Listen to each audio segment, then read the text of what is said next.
स्वामी विवेकानंद को तालियां इसलिए मिली कि सब लेडीज एंड जेंटलमैन कह रहे थे। जब मैंने रिसर्च किया, मेरी लुई बर्ग नाम की महिला ने 6 ग्रंथ लिखे स्वामी विवेकानंद की विदेश यात्राओं के। Swami Vivekananda in the west new discoveries इस नाम से। वो मेरी लुई बर्ग ने शिकागो की उस धर्म सभा में उपस्थित जो श्रोतागण थे उसके प्रत्येक के साथ संपर्क किया, जो जीवित थे, जो जीवित नहीं थे उनके वंशजों के साथ, उनकी डायरिया खंगाली, उसके पूरे मिनट्स पढ़े।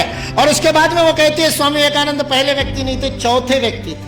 उनसे पहले 3 लोगों ने ब्रदर्स एंड सिस्टर्स नाम का संबोधन किया था।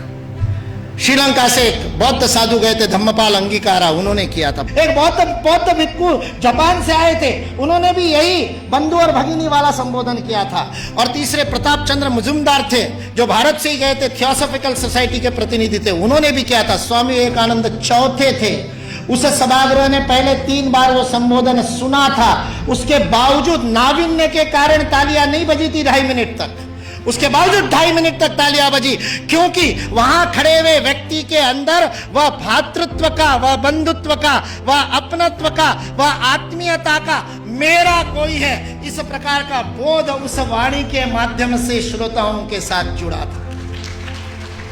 सुभाष चंद्र बोस बहुत जबरदस्त वक्ता थे, मुर्दे को जगा दिया उन्होंने। अपनी पूरी आजादी सेना युद्धबंदियों में से तैयार की थी। हारे हुए युद्धबंदियों के कैदियों के बीच में ऐसे प्राण फूंकते कि आजाद हिंद सेना की स्थापना हो जाए। वो सुभाष चंद्र बोस कहते हैं आज स्वामी विवेकानंद जीवित होते तो उनके पैरों में मैं बैठा होता।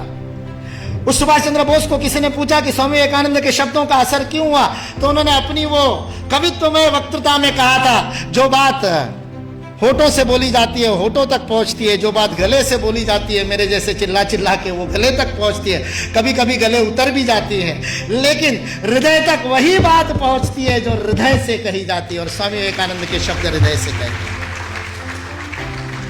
सारा 1.5 महीने का अपमान विष का प्राशन करने के बाद ये शिव वहां खड़ा होकर के कल्याण के मंत्र बोलता है और अमेरिका निवासियों को बहनों और भाइयों कह करके बोलता है, जिन अमेरिका वासियों ने उसको खाने के लिए नहीं दिया था, दर दर की ठोकरें खाने पर मजबूर कर दिया था, यू ब्लैक गेट आउट कह करके जिसका हर दरवाजे पर स्वागत हुआ था, 1.5 महीने तक अपमान सहने के बाद उस अपमान के विष को पी करके भारत का हिंदुत्व का सच्चा प्रतिनिधि जिसने गर्व से कहो हिंदू है, उस दिन 11 सितंबर को पहली बार बोला था कि मैं गर्व से कहता हूं कि उस हिंदुत्व का मैं प्रतिनिधि हूं। वह स्वामी विवेकानंद सच्चे अर्थ में प्रतिनिधित्व करता है और उस पूरे सभागार को ही नहीं, पूरी अमेरिका को अपने भातृत्व बोध से बोधित करता है।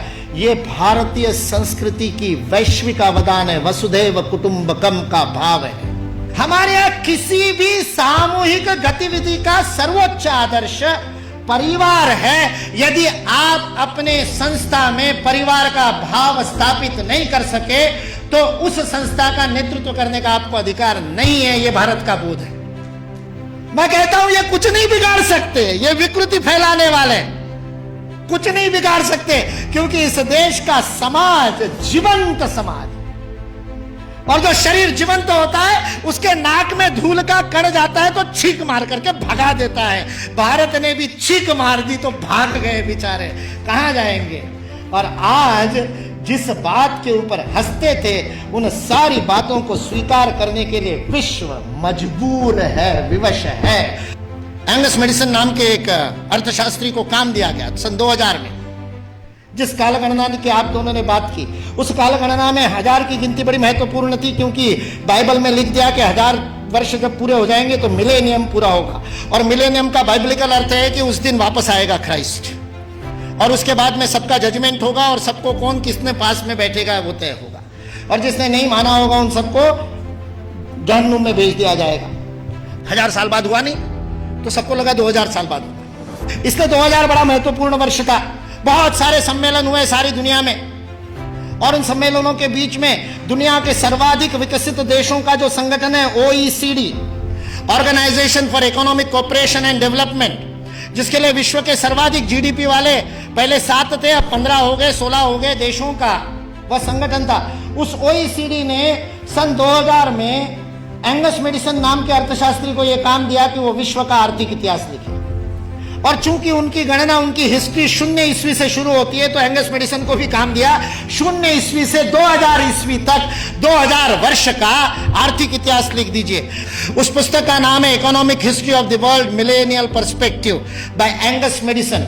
OECD.org इस वेबसाइट से आप डाउनलोड कर सकते हैं। 2000 वर्ष का आर्थिक इतिहास लिखा है एंगस मेडिसन ने। और वह एंगस मेडिसन कहता है कि पहले 1500 वर्ष 0 ईस्वी से लेकर के 1490 तक, 99 तक सारे विश्व के जीडीपी में लगभग 2/3 66% योगदान देने वाला देश कोई था तो वो भारत देश था।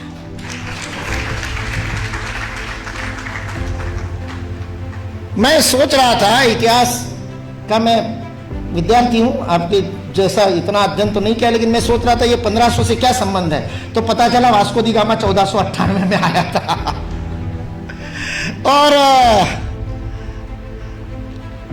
मतलब उसने भारत को खोजा, ऐसा हम लोग भी लिखते हैं, तो उससे पहले कोई गुम हो गया होगा।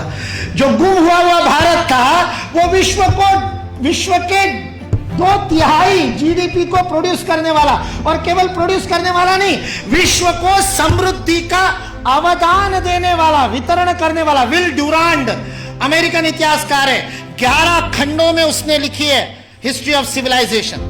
वह विल ड्यूरांड लिखता है सारे विश्व को संपदा का वितरण करने वाला कोई देश होगा तो वह देश भारत देश है।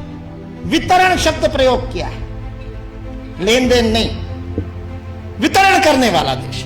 सारे दुनिया में हमारे व्यापारी जाते थे। वो वास्को दी गामा को भी हमारे ये गुजरात का व्यापारी, वास्को दी गामा ने अपनी डायरी में लिखा है, वो गुजरात का व्यापारी पानी के जहाज लेकर के उसको मिला साउथ अफ्रीका में, उसको तो भारत मिला नहीं था। इसने कहा अच्छा भारत खोज रहे हैं, चलो मैं ले चलता हूं। उसको मसाले भरने थे, इससे वो कालीकट गया, इससे वास्को दी गामा को कालीकट ले गया, नहीं तो भरूच ले आता गुजरात में। फिर हमारे इतिहास वाले लिखते कि वास्को दी गामा भारत को खोजता खोजता भरूच पहुंचा। वास्को दी गामा को भारत के व्यापारी कान्हा भाई ने खोजा, मिल गया, और उसको कहते को भारत खोजने, चल भाई मैं दिखाता हूं, चल मेरे साथ, और साथ में ले। ये वास्को दी गामा ने अपनी डायरी में लिखा है, वो बेईमान नहीं है, उसको छिपा करके इतिहास की किताबें लिखने वाले बेईमान। वास्को दी गामा की डायरी का उद्धरण दिए बिना हमारे को गलत इतिहास पढ़ाने वाले बेईमान है। वास्को दी गामा ने तो ईमानदारी से लिखा है, उसने ये भी लिखा है कि उस कान्हा भाई के जहाज मेरे जहाजों से कई गुना अधिक प्रगत थे। 40 खेने वाले लगाने के बाद भी मेरे जहाज को उतनी गति नहीं थी जो उससे 3 गुना बड़े, 3 मंजिल वाला जिसके ऊपर डेक था, ऐसे जहाज को केवल 16 नाविक खेते थे। ऐसा कान्हा भाई का जहाज था। भारत की विज्ञान और तकनीकी की स्थिति अंग्रेज इस देश में आए तब सारे विश्व से अधिक उन्नत थी। ये अंग्रेजों में से कुछ ईमानदार इतिहासकारों ने लिख करके रखा। इसलिए जो इस गलतफहमी में है कि अंग्रेज इस देश में नहीं आते तो भारत में तो कोई विज्ञान ही नहीं होता, वो इस बात को समझ ले कि अंग्रेज इस देश में नहीं आते तो केवल भारत का ही नहीं, विश्व का विज्ञान आज है उससे अधिक प्रगत होता है।